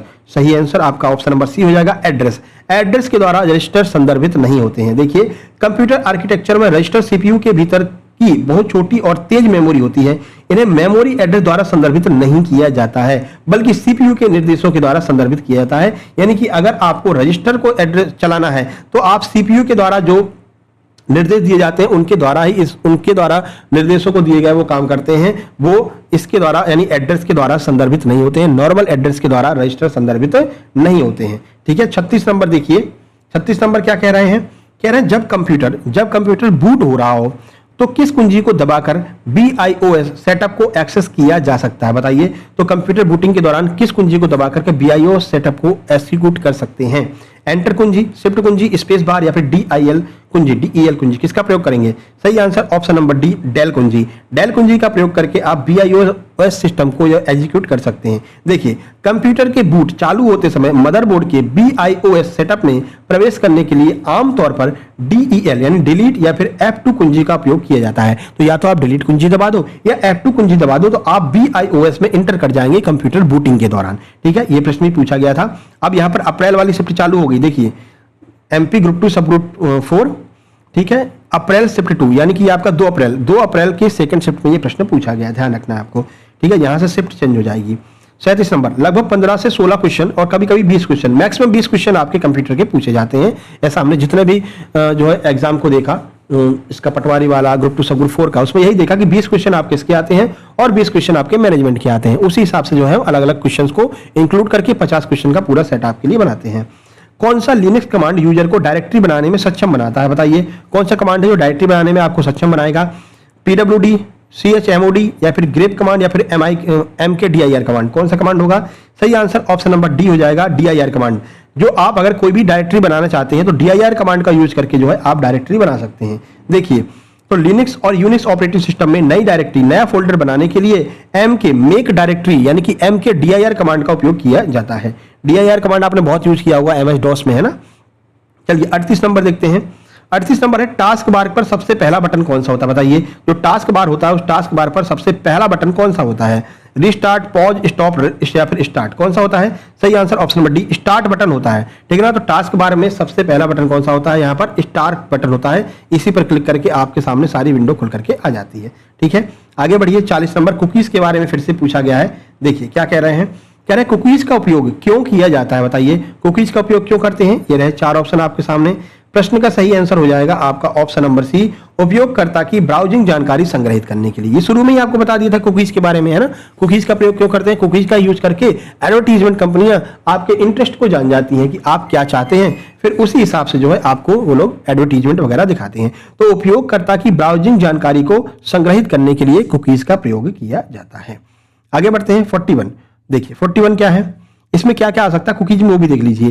तो देखो, वेब ब्राउजर पर उनकी ब्राउजिंग जानकारी, प्राथमिकताओं और लॉगिन विवरण को सुरक्षित करने के लिए। कभी कभी आप देखते हैं आपने फेसबुक पर लॉगिन किया, फेसबुक का सिस्टम पूछता है क्या आपके इस पासवर्ड को मैं सेव कर दूं जिससे बाद में आपको पासवर्ड ना डालना पड़े। अगर आप यस पर क्लिक कर देते हैं तो आपका पासवर्ड सेव हो जाता है। अब ये पासवर्ड सेव कैसे हुआ? ये कुकीज के माध्यम से ही सेव हो गया है। अब अगली बार जब आप अपना एफबी पे लॉगिन करेंगे तो अपने आप खुल जाएगी, आपको पासवर्ड डालने की आवश्यकता नहीं पड़ेगी, ठीक है मेरे भाई। आगे बढ़े, चलिए ये भी आपका शिफ्ट 2 का है, 2 अप्रैल का। कह रहे कौन सा प्रोटोकॉल माइक्रो ब्राउजर के लिए डिजाइन किया गया है और यह मोबाइल उपकरणों में इंटरनेट के एक्सेस को सक्षम बनाता है? कौन सा है भैया? ये रहे 4 ऑप्शन आपके सामने। अपन सीधे आंसर की ओर चलेंगे, ऑप्शन नंबर बी हो जाएगा, वायरलेस एप्लीकेशन प्रोटोकॉल, ठीक है। तो ये एक ऐसा प्रोटोकॉल है जो माइक्रो ब्राउजर के लिए डिजाइन किया गया है और यह मोबाइल उपकरणों में इंटरनेट के एक्सेस को सक्षम बनाता है। इसी की मदद से आप हमारी वीडियो देख रहे हैं वर्तमान में, है ना। ये आपके मोबाइल में लगा हुआ है तो आपको आराम से इंटरनेट मिल रहा है और आप हमारी वीडियो देख रहे हैं। अब जब आपको इंटरनेट मिल रहा है, सर ने बता भी दिया है कि इसके माध्यम से देख रहे हैं, इसी के नाम पे लाइक कर दो मेरे भाई, हैं क्यों नहीं लाइक कर रहे हो? हैं जल्दी से लाइक करो जल्दी से लाइक कर दीजिए और प्यारा सा कमेंट कर दीजिए, जिससे हमको उत्साह मिलता है और हम अलग अलग सब्जेक्ट की आपके लिए वीडियो लेकर के आते रहते हैं, ठीक है मेरे भाई। आगे बढ़ते हैं, चलिए आगे बढ़िए। 42 नंबर देखिए, निम्नलिखित में से किस प्रकार का प्रिंटर इमेज नहीं बना सकता है? इनमें से कौन सा ऐसा प्रिंटर है जो इमेज नहीं बना सकता है? Non impact, touch screen, plotter, Daisy wheel, कौन सा भैया? सही आंसर आपका हो जाएगा ऑप्शन नंबर डी, यानी कि जो डेजी व्हील प्रिंटर है ये आपको इमेज बना करके नहीं दे सकता। टेक्स्ट तो दे देगा लेकिन इमेज नहीं बना पाएगा। डेजी व्हील प्रिंटर एक इंपैक्ट प्रिंटर है जिसमें पंखुड़ियों वाला एक पहिया होता है जिस पर पहले से ही अक्षर उकेरे होते हैं, या केवल टेक्स्ट टाइप कर सकता है। पूछा जाएगा कि कौन सा प्रिंटर केवल और केवल टेक्स्ट टाइप कर सकता है, तो आप बताएंगे सर डेजी व्हील प्रिंटर है। ऐसा क्यों होता है? क्योंकि उसमें पहिया लगा होता है, पहिए के अकॉर्डिंग काम करता है, तो पहिए में चित्र तो बना नहीं रहता है, तो वो चित्र नहीं बना पाता है, ठीक है। यानी इमेज या फिर ग्राफिक नहीं बना सकेगा डेजी व्हील प्रिंटर, ध्यान रखना है आपको। चलिए 43 देखिए, 43 क्या है? वर्ष 2010 में निम्नलिखित में से किस वर्म का प्रयोग साइबर युद्ध के रूप में किया गया था? बताइए किस वर्म का प्रयोग हमने साइबर के रूप में किया था, कब? वर्ष 2010 में। जीयूस का, कोड रेड का, सेसर का या फिर स्टकनेट का? किसका प्रयोग किया था मेरे भाई? सही आंसर ऑप्शन नंबर डी हो जाएगा, स्टक्सनेट का प्रयोग किया गया था। ये एक प्रकार का वॉर्म था जो साइबर युद्ध में 2010 में यूज में लाया गया था। आजकल जो युद्ध होते हैं वो या तो आपके अंतरिक्ष में होंगे या फिर साइबर प्रक्रिया में होंगे। कोई देश किसी देश का साइबर हैक कर ले रहा है ना, कोई सिस्टम हैक कर ले रहा है, तो ये सारे सिस्टम अब चालू हो गए हैं, ठीक है। इसीलिए जो आपकी संविधान है उसमें भी संशोधन किया गया, क्योंकि संविधान पुराना था, जब संविधान बना नहीं था तब ये सारी चीजें बनी नहीं थी, इनके लिए कानून भी नहीं बने थे। इसलिए अब संविधान को क्या किया है हमने? संशोधित किया है। ये आपको संविधान में पढ़ाएंगे, संविधान के भी क्वेश्चन कराएंगे, उसको टॉप 100 मिलेंगे, है ना। टॉप 500 क्वेश्चन आपको हम दे देंगे किसके, संविधान के, वो 500 क्वेश्चन कर लेना, पॉलिटी आपकी एकदम क्लियर हो जाएगी, ठीक है। इसी तरह से ज्योग्राफी के टॉप 500 ज्योग्राफी के क्वेश्चन दे देंगे, वो आप कर लेना। तो जीके जीएस का जो बेसिक है वो हम आपका टॉप 500 में क्लियर कराएंगे और प्रीवियस ईयर क्वेश्चन जो है वो भी आपको साथ साथ में कराते चलेंगे। तो बढ़िया सी तैयारी आपकी हो जाएगी, आप निश्चिंत रहिए, आप बस जुड़िए साथ में, ठीक है, लगे रहिए, आप चैनल को सब्सक्राइब करके बस जुड़े रहिए, ठीक है। चलो आगे बढ़े, 44 नंबर देखते हैं। 44, कौन सा लक्षण एक प्रोग्राम का प्रतिनिधित्व करता है जो वैध प्रतीत होता है लेकिन चलाने पर कुछ अवैध गतिविधि करता है? यानी इनमें से कौन सा ऐसा लक्षण है जो देखने में तो लगेगा कि ये प्रोग्राम तो बिल्कुल सही है, लेकिन जब आप यूज करोगे तब ये लगेगा नहीं यार ये तो कुछ ना कुछ तो गड़बड़ है। तो ट्रोजन है, बूट सेक्टर वायरस है, वॉर्म है या फिर मोबाइल फोन वायरस है? कौन सा भैया? सही आंसर ऑप्शन नंबर ए हो जाएगा, ट्रोजन वायरस। ट्रोजन वायरस का यही काम होता है, देखने में आपको लगेगा बिल्कुल एग्जैक्ट वही फाइल है, लेकिन जब क्लिक करके आप काम करना चालू करोगे तो वो आपके लिए दिक्कत क्रिएट कर देगी। देखिए, ट्रोजन हॉर्स एक प्रकार का मेलवेयर है जो खुद को एक उपयोगी, सुरक्षित और वैध सॉफ्टवेयर के रूप में छिपाता है, लेकिन जब उपयोगकर्ता इसे चलाता है तो यह बैकग्राउंड में चोरी छिपे सिस्टम को नुकसान पहुंचाने या डेटा चुराने का काम करता है, ठीक है। आगे बढ़े, 45, इसीलिए आपसे कहते हैं कोई भी चीज अगर आप यूज कर रहे हो, कोई भी सॉफ्टवेयर यूज कर रहे हो तो एक बार आपको उसके बारे में पता कर लेना है, उसके बारे में चेक कर लेना है, ठीक है। यही काम आप प्ले स्टोर पर कोई भी ऐप को डाउनलोड कर रहे हो तो आप एक काम करो, उस ऐप को डाउनलोड करने से पहले सी मोर कर दिया करो, है ना। जैसे आपने ऐप सर्च किया, जैसे ये आपको बता ही दें, आप लोगों के लिए फायदेमंद ही है, बहुत सारे लोग ये गलती करते हैं। यह है प्ले स्टोर का सर्च बॉक्स, यहां पर आपने सर्च किया, मान लीजिए कुछ भी सर्च किया, फेसबुक सर्च किया, ठीक है। ये ऐप आपने सर्च किया, आपने क्लिक किया, तो क्लिक करने से पहले, क्लिक करने के बाद में नीचे सी मोर लिख करके आ जाता है, फेसबुक का आइकन आ जाएगा, सी मोर लिख के आ जाएगा, उस सी मोर पर क्लिक कीजिए। फिर आपको नीचे जिन लोगों ने उस सिस्टम को यूज किया है, जिन लोगों ने उस ऐप को यूज किया है, वो लोग वहां पर कमेंट किए रहते हैं, है ना, अपना रिव्यू दे करके रखते हैं कि ये सिस्टम कैसे काम कर रहा है, अच्छा कर रहा है, नहीं कर रहा है, या उनके साथ में क्या गड़बड़ियां हुई हैं, बहुत सारे एडवर्टीजमेंट है या कोई फ्रॉड है, तो वो सब आप लोग देख लिया करो, है ना। तो ये रेटिंग सिस्टम और रिव्यू सिस्टम इसीलिए प्ले स्टोर ने चालू किया है, इसको जो जिसका वो सॉफ्टवेयर है वो डिलीट नहीं कर सकता है, ठीक है। तो ये आपको वहां पर देखने को मिलता है, तो पहले वो रिव्यू सिस्टम पूरा देख लिया करो कि हाँ अगर लोगों ने अच्छे रिव्यू दिए हैं तो ही आप उस ऐप को इंस्टॉल कीजिए, नहीं तो मेरे भाई उस ऐप को इंस्टॉल करने की कोई भी आवश्यकता नहीं है। बहुत सारे ऐसे टीचर्स हैं जिन्होंने लोगों ने अपना ऐप जो है बना दिया है और उस ऐप के अंदर 299 का जो है नोट्स दे रहे हैं, लेकिन वो 299 के नोट्स एकदम फर्जी हैं, किसी काम के नहीं है, ठीक है। ऐसा हमको पता कैसे चलेगा? तो जब आप उनका ऐप इंस्टॉल करेंगे, इंस्टॉल करने से पहले ही सी मोड पर क्लिक करेंगे तो वहां पर नीचे आपको रिव्यू लिखे मिल जाएंगे। बहुत सारे लोगों ने रिव्यू कर रखा है कि ये बहुत ही फर्जी है, गलत है ना, फालतू का इधर उधर का नोट्स परचेज करके उसमें डाल दिया है और उसको 299 में बेच रहा है, ऐसा वैसा, वो सारी चीजें आपको वहां पर मिल जाएंगी। तो पहले आपको किसी भी आपको मतलब ऐप को इंस्टॉल करने से पहले उसका रिव्यू सिस्टम जरूर चेक कर लेना चाहिए, उसकी रेटिंग जरूर चेक कर लेना चाहिए, ठीक है मेरे भाई। समझ में आ गया? आप लोगों के लिए आवश्यक था, पढ़ा रहे थे कंप्यूटर, ये भी आपको बता दिया है ना, पता चला कि पढ़ रहे हो, कोई वायरस घुस गया आपके उस सिस्टम में, तो ये काम आपको कर लेना चाहिए। चलो आगे बढ़ते हैं, क्योंकि देखो प्ले स्टोर पर हर कोई जाता है, कोई ना कोई ऐप डाउनलोड करता है ना, तो ये जानना आपके लिए जरूरी था, इसलिए आपको बता दिया। चलो अगला है, कौन सा वायरस यह दर्शाता है कि जब आप एक प्रोग्राम शुरू करते हो तो खुद को एक प्रोग्राम से जोड़ लेता है? यानी कि जब आप एक प्रोग्राम को शुरू कर रहे हैं तो वो खुद को एक प्रोग्राम से जोड़ लेता है, ऐसा कौन सा वायरस होगा बताइए? Micro virus, email virus, parasite virus या फिर बूट सेक्टर वायरस? कौन सा वायरस होगा? सही आंसर ऑप्शन नंबर सी, ये होता है पैरासाइट वायरस। पैरासाइट वायरस ऐसा होता है अपने आप को किसी न किसी प्रोग्राम से जोड़ लेता है, आपको लगता है अच्छा ये तो उसका ही भाई है, उसी का सिस्टम है, कोई दिक्कत नहीं है, और आप उसको यूज करने लगते हो, ठीक है। देखिए, तो पैरासाइट वायरस या फिर फाइल इन्फेक्टर वायरस वे वायरस होते हैं जो किसी निष्पादन योग्य यानी एग्जीक्यूटेबल फाइल या प्रोग्राम से खुद को जोड़ लेते हैं। जब वह संक्रमित प्रोग्राम चलाया जाता है तो वायरस भी सक्रिय होकर के सिस्टम में फैल जाता है, ठीक है। 46 देखिए, 46 क्या है? ईमेल का प्रेषक या दूसरा भाग क्या निर्दिष्ट करता है बताइए? ईमेल का दूसरा भाग यानी कि जैसे ये लिखते नहीं @gmail.com, तो ये क्या बताता है? यूजर का नाम, ईमेल क्लाइंट, संगठन का नाम, फिर ईमेल सर्वर। तो ये ईमेल सर्वर के बारे में बताता है जो दूसरा वाला होता है। जैसे हमने लिख दिया, जैसे हमारी आईडी है अतुल शुक्ला 7703 @gmail.com, हमने gmail.com लिखा ना, तो ये क्या बताएगा? ये हमारा बताएगा ईमेल सर्वर के बारे में, ये कौन से ईमेल से, ये कौन से सर्वर से ईमेल किया गया है, तो जीमेल से ये ईमेल किया गया है। कई लोगों के आगे @redef होता है, कई लोगों के आगे @yahoo.com होता है, तो वो सर्वर के बारे में बताता है, जो सेकंड वाला पार्ट होता है, ठीक है। चलें आगे बढ़े, पूरा देख लीजिए। इसमें किसी भी ईमेल एड्रेस जैसे user@domain_name.com के दो मुख्य भाग होते हैं, एक तो @ के पहले का भाग जो यूजर नेम कहलाता है, दूसरा @ के बाद का भाग जो ईमेल सर्वर या फिर डोमेन नेम कहलाता है। इसी को ईमेल सर्वर नेम कहते हैं, इसी को डोमेन नेम कहते हैं, जो @ के बाद में होता है। ये दोनों बातें आपको ध्यान रखनी है, ठीक है भाई। 47 पर चलें। 47 देखिए कह रहे हैं निम्नलिखित में से कौन कंप्यूटर के रीबूट की आवश्यकता के बिना विभिन्न उपकरणों को कंप्यूटर से कनेक्ट करने की अनुमति देता है। यानी कि कंप्यूटर को रीबूट करने की आवश्यकता नहीं है, आप सभी उपकरण को उससे कनेक्ट कर सकते हैं। ऐसा कौन सा है? फायरवॉल है, सीरियल पोर्ट है, पैरेलल पोर्ट है या फिर यूएसबी पोर्ट है? कौन सा भैया? सही answer option number D USB port हो जाएगा। अब देखो आजकल पोर्ट नंबर से बहुत क्वेश्चन पूछे जाने लगे हैं, तो अगली बार जो वीडियो आएगी उसमें पोर्ट नंबर के क्वेश्चन रहेंगे, स्टेटमेंट वाले क्वेश्चन रहेंगे, तो थोड़ी सी आपको टफ लगेगी, कठिन लगेगी। लेकिन मेरा काम यह है, देखो एक कुम्हार का क्या काम होता है? कुम्हार का काम होता है मटका बनाओ और मटके को ठोक पीट करके ऐसा बना दो कि फिर वो कभी लीक ना करे, कभी भी उसमें छेद वगैरह ना हो जिससे कि पानी बाहर निकल सके, या फिर वो फ्लॉप हो जाए, फिर वो फेल हो जाए। उसके लिए मटके को कुम्हार जो है क्या ठोकता पीटता सब कुछ करता है। यही काम हमारा है। हम एकदम सरल सरल क्वेश्चन आपको नहीं देंगे कि आप बड़े खुश हो जाओ, अरे ये तो क्वेश्चन बहुत सिंपल है, आज से रोज सर की वीडियो देखेंगे। ये हमारा काम नहीं है। हम आपको अगर जो पीवाईक्यू करवा रहे हैं तो अब पीवाईक्यू से आपके किस तरह के प्रश्न और ओरिएंट हो सकते हैं, उन प्रश्नों को आपके लिए हम खुद बना करके ले आएंगे। तो इसके लिए आप लोग तैयार रहिएगा अगले वीडियो में, ठीक है? तो कठिन प्रश्न भी अगले वीडियो में मिलेंगे। जैसे प्रश्न आजकल ईएसबी फॉर्मेट करके पूछ रहा है वो हम खुद आपके लिए लेकर के आएंगे, ठीक है? तो ये आपका यूएसबी पोर्ट इसका सही आंसर हो जाएगा। आगे बढ़े 48 देखिए।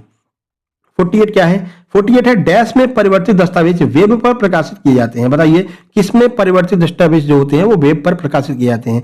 मशीनी भाषा में, HTML में, ए डॉक फाइल में या फिर HTTP में? सही आंसर ऑप्शन नंबर बी हो जाएगा HTML में। यानी HTML में जो परिवर्तित दस्तावेज होते हैं वो वेब पर प्रकाशित किए जाते हैं, वेबसाइट पर आपको दिखाई देते हैं। HTML का फुल फॉर्म हमेशा ध्यान रखना, hyper text markup language format में होना चाहिए। इंटरनेट पर कोई भी दस्तावेज अगर आप बनाते हैं, कोई भी डॉक्यूमेंट अगर आप डालते हैं तो HTML फॉर्मेट में होना चाहिए, ठीक है? HTML कोड वेब ब्राउजर को यह बताता है कि पेज का कंटेंट कैसा दिखाना है। अगला 49 नीरो स्टार्ट स्मार्ट क्या होता है भैया? तो नीरो स्टार्ट स्मार्ट का क्या उद्देश्य है? ये चार ऑप्शन आपके हैं, पढ़ लीजिए चारों ऑप्शन। सही आंसर ऑप्शन नंबर डी हो जाएगा CD DVD को बर्न करना, ठीक है? इसको बर्न करने के लिए नीरो स्टार्ट स्मार्ट का प्रयोग करते हैं। तो Nero start smart Nero software का एक सुइट का एक हिस्सा है जिसका मुख्य उपयोग खाली CD या DVD में डेटा लिखने या उसे बर्न करने के लिए किया जाता है। 50 नंबर देखिए। 50 नंबर है एक पूर्ण लोडिंग योजना में कौन सा लोडर फंक्शन असेंबलर द्वारा पूरा किया जाता है? बताइए कौन सा लोडर फंक्शन असेंबलर द्वारा पूरा करते हैं? ये चार ऑप्शन आपके सामने हैं, उम्मीद करते हैं आपने पढ़ लिया होगा। सही आंसर ऑप्शन नंबर सी हो जाएगा। एलोकेशन जो होता है इसको लोडर फंक्शन के द्वारा असेंबलर किया जाता है। ये पूरा सॉल्यूशन है, ठीक है? अब कुछ एक्स्ट्रा प्रश्न और भी बचे थे, है ना? अब ऐसा तो है नहीं कि हमने भाई अगले पेपर का क्वेश्चंस लिए हैं तो उसमें 20 ही क्वेश्चन हो, उस किसी में 15 है, किसी में 20 क्वेश्चन है। तो 20 क्वेश्चन थे तो लगभग 53 क्वेश्चन हमको जो है मिले हैं। टॉप 50 भले लिखा है लेकिन 53 क्वेश्चन आपको करवाने वाले हैं, 53 क्वेश्चन आपको मिलेंगे, ठीक है? चलिए देखिए 51 शिफ्ट प्लस एंड की का प्रयोग निम्नलिखित में से किस कार्य के लिए किया जाता है? बताइए किसके लिए करते हैं शिफ्ट प्लस एंड की का प्रयोग? ये चार ऑप्शन है, चारों को आप लोग पढ़ लीजिए, अपन आंसर की ओर चलेंगे। सही answer option number D line के अंत तक वर्तमान स्थिति को हाईलाइट करने के लिए शिफ्ट प्लस एंड की का प्रयोग हम यहां पर करते हैं। शिफ्ट के साथ में एंड दबा दो तो लाइन की अंत तक की सारी चीजें हाईलाइट हो जाएंगी। 52 नंबर देखिए, कह रहे हैं विंडो में मिनिमाइज एप्लीकेशन कहां रहता है? कहां रहता है भैया मिनिमाइज एप्लीकेशन? कैसे मिनिमाइज कर सकते हैं बताइए? कहां पर मिलेगा? माय डॉक्यूमेंट में, रीसेंट डॉक्यूमेंट में, माय कंप्यूटर में या फिर टास्क बार में? कहां पर मिलता है मिनिमाइज का ऑप्शन? मिनिमाइज का ऑप्शन सर टास्क बार में रहता है, ऊपर रहता है टास्क बार। यहाँ पर इस तरह से बना रहता है, ऐसे बना रहता है, ये बना रहता है, ये मैक्सिमाइज हो गया, ये मिनिमाइज हो गया, ठीक है? तो मिनिमाइज का ऑप्शन यहाँ पर टास्क बार में ऊपर आपको मिल जाएगा, ठीक है? ये पूरा सॉल्यूशन यहाँ पर दिया गया है। आगे बढ़िए 53 है उस कुकी की पहचान करें जो उपयोगकर्ताओं के इंटरनेट ब्राउजिंग इतिहास और आदतों को ट्रैक करता है, यानी कि इंटरनेट हिस्ट्री को ट्रैक करने का काम करता है। उस कुकीज को हम क्या कहते हैं? ये चार ऑप्शन आपके सामने हैं, पढ़ लीजिए। सही आंसर आपका हो जाएगा इसमें, तो सही आंसर आपका ऑप्शन नंबर डी हो जाएगा सुपर कुकी। सुपर कुकी क्या करता है? सारे के सारे डेटा को, यानी आपने क्या ब्राउजिंग की है उस सारी ब्राउजिंग की हिस्ट्री को सेव कर लेता है, ठीक है? सॉल्यूशन आपको यहां पर देखने को मिल जाएगा। आगे बढ़ते हैं, देखिए 54 नंबर क्या है? 54 है सब रूटीन क्या है? बताइए सब रूटीन क्या होता है? ये रहे चार ऑप्शन आपके पास में। सब रूटीन क्या है मेरे भाई? पढ़ लीजिए चारों ऑप्शन को। सही आंसर ऑप्शन नंबर सी। सब रूटीन क्या होता है? तो निर्देशों का एक सेट है जो एक प्रोग्राम में बार बार उपयोग में लाया जाता है, यानी एक प्रोग्राम में आप किसी भी चीज को बार बार यूज कर रहे हैं उसको हम क्या कहते हैं? उसी को हम सब रूटीन कह देते हैं, ठीक है? चलिए आगे बढ़ते हैं। तो ये 54 क्वेश्चन आज हमने आपको करा दिए हैं। अब यहाँ पर आपको नोट्स के बारे में बता देते हैं किस तरह से जो हमारा बैच है उसका लेआउट आपको देखने को मिलेगा। तो ये है टेलीग्राम बैच। जैसे ही आप टेलीग्राम बैच हमारा ज्वाइन करेंगे, ज्वाइन ऑप्शन पर क्लिक करेंगे, आपको वो यहाँ पर लेकर के जाएगा। अभी 217 मेंबर दिखा रहा, पुराने वाले मेंबर दिखा रहा, परसों वाला है। वर्तमान में 400 प्लस मेंबर ऐड हो चुके हैं, ठीक है। तो इसमें आपको एक तो जनरल मिलेगा, इस पर आपको कोई क्लिक नहीं करना। इसमें वो सारी चीजें होती है, किसने एडमिशन लिया है या कोई अगर मतलब कोई अलग बात होती है, वो हम आपको बताते हैं जनरल में। फिर सामान्य प्रबंधन मैनेजमेंट वाला सिस्टम है, इस पर क्लिक करेंगे। मैनेजमेंट की सारी वीडियो, मतलब वीडियो का मतलब है जो YouTube पर मैनेजमेंट की क्लासेस कराई उसकी वीडियो, और उसी के नीचे उसकी PDF सब कुछ मिल जाएगा। और मैनेजमेंट की पूरी थ्योरी, यानी कि थ्योरी भी आपको यहाँ पर मिल जाएगी। मैनेजमेंट सेक्शन अगर आप पढ़ना चाहते हैं तो इस पर आप क्लिक करेंगे। आप जीके जीएस पढ़ना चाहते हैं तो आप इस पर क्लिक करेंगे। यहाँ पर MPG के कंप्लीट PDF, MPG के MPGS और इसके अलावा जो है जीके जीएस की पूरी कंप्लीट सिस्टम आपको जो है सामान्य ज्ञान वाले ऑप्शन में मिलेगा। फिर है कंप्यूटर और विज्ञान, इसमें आपको कंप्यूटर का पूरा 5000 क्वेश्चन जो हमने करा रखे हैं वो आपको मिल जाएंगे। इसी के अंदर जो है आपका ये वाली वीडियो की PDF मिल जाएगी जो हम करा रहे हैं। इसी के अंदर साइंस की पूरी थ्योरी डली हुई है, इसी के अंदर कंप्यूटर की पूरी थ्योरी डली हुई है। तो कंप्यूटर और साइंस पढ़ना है तो आप इस पर क्लिक करेंगे। मैथ अगर आपको पढ़ना है तो आप इस पर क्लिक करेंगे। मैथ के PYQ इसी में है, MPSI मेंस के PYQ विद सॉल्यूशन आपको इसमें मिल जाएंगे, ठीक है। हिंदी इंग्लिश अगर आपको पढ़ना है तो आपको इस पर क्लिक करना पड़ेगा। हिंदी और इंग्लिश की कंप्लीट थ्योरी, उसके क्वेश्चन आपको यहाँ पर मिल जाएंगे। रीजनिंग पढ़ना है तो आपको रीजनिंग वाले सेक्शन पर क्लिक करना पड़ेगा, ठीक है। तो इस तरह से आपको सारा सेक्शन खुला हुआ मिल जाएगा। बाकी आप यहां पर देख सकते हैं जिन लोगों ने हमारे नोट्स लिए थे उनको कितना फायदा हुआ है। इन्होंने MP पुलिस कांस्टेबल के नोट्स लिए थे, आप देख सकते हैं 2025 के नोट्स ग्रुप में भी ये देख रहे हैं, और आप वर्तमान में भी देख रहे हैं कि प्रोफाइल कैसी लगी हुई है, वर्दी के साथ में लगी हुई है। यानी कि इन्होंने नोट्स ग्रुप से नोट्स लिए थे, नोट्स ग्रुप में शामिल थी और फाइनली जो है इनको वर्दी मिल चुकी है। सर SI के नोट्स लेने हैं, इस बार मेरा MP पुलिस में हो गया है, तो MP पुलिस में सिलेक्शन हो गया। फिर इन्होंने MPSI के नोट्स लिए हैं। भगवान करेगा अगली बार जो फोटो होगी उस पर इनकी वर्दी पर 2 स्टार भी लगे होंगे। नाम है इनका जागृति शर्मा। उसके बाद में ये आप देख सकते हैं एक भाई और हैं, इनको भी आप देखेंगे तो ये भी हमारे MP पुलिस नोट्स ग्रुप से जुड़े हुए हैं 2025 वाले से। इनको भी आप देख रहे हैं, इनको भी वर्दी मिल चुकी है। सर आपने मुझे तो मंजिल तक पहुंचा दिया, मेरी छोटी बहन है उसके लिए भी बैच खरीदना है। फिर उन्होंने छोटी बहन को भी बैच खरीद के दिया। उसके बाद में ये है वैभवी मिश्रा जी, सेकंड रैंक लेकर के आई हैं। अभी MP ASI सूबेदार का रिजल्ट आया, उसमें इनकी सेकंड रैंक आई है, टॉपर रैंक है, ठीक है ना। इन्होंने भी हमारे सुपर सिलेक्शन नोट्स से तैयारी की थी और इन्होंने भी उस नोट्स के बारे में बहुत सारी चीजें बताई। सर आपके नोट्स कांस्टेबल के लिए लिए थे, ASI के लिए लिए थे, बहुत हेल्प मिली। कांस्टेबल में भी सिलेक्शन हो गया, MPSI में 13% में सिलेक्शन है और MP ASI में तो सेकंड टॉपर है ये, ठीक है ना, टॉपर की लिस्ट में है, ठीक है। तो ये आप खुद देख सकते हैं, जिन लोगों ने नोट्स लेकर के मन से पढ़ाई की है उनका सिलेक्शन हुआ है और उनकी प्रोफाइल आप खुद यहाँ पर देख सकते हैं। इसी तरह से आप अगर पटवारी MP ग्रुप 2 सब ग्रुप 4 का नोट्स लेंगे तो आप भी इसी तरह से अगली बार अपना जो है स्क्रीनशॉट भेज रहे होंगे कि सर मेरा भी सिलेक्शन हो गया है, हम भी इस ग्रुप से शामिल थे, ठीक है। तो अभी वर्तमान में MP पुलिस का रक्षक PDF बैच है, जिस लोगों को MP पुलिस के नोट्स लेने हैं वो MP पुलिस के नोट्स ले सकते हैं, ठीक है। बाकी MP पटवारी ग्रुप 2 सब ग्रुप 4 के नोट्स इसकी माध्यम से आप यहां से परचेज कर सकते हैं। डायरेक्ट आप परचेज कीजिए, व्हाट्सएप पर आप मैसेज कीजिए, स्क्रीनशॉट भेजिए, तुरंत आपको लिंक मिल जाएगी। क्लिक करके लेआउट आपको दिखा दिया है, वहां पर जाकर के आप सारे सब्जेक्ट को पढ़ सकते हैं, ठीक है। बाकी ये जो वीडियो करा रहे हैं ये वीडियो भी आपको उसी ग्रुप में मिलेगी। जैसे ये कंप्यूटर की वीडियो है, कंप्यूटर वाले सेक्शन मिलेगी, ये कंप्यूटर की वीडियो आपको मिल जाएगी और उसी के नीचे जो है आपको PDF लगी हुई मिल जाएगी, ठीक है। तो वीडियो को लाइक करके चैनल को सब्सक्राइब कर दीजिए। मिलते हैं नेक्स्ट वीडियो में। अगली वीडियो आपकी साइंस की आने वाली है, साइंस के 50 प्रीवियस ईयर क्वेश्चन आपको नेक्स्ट वीडियो में देखने को मिलने वाले हैं। तब तक के लिए नमस्कार, धन्यवाद।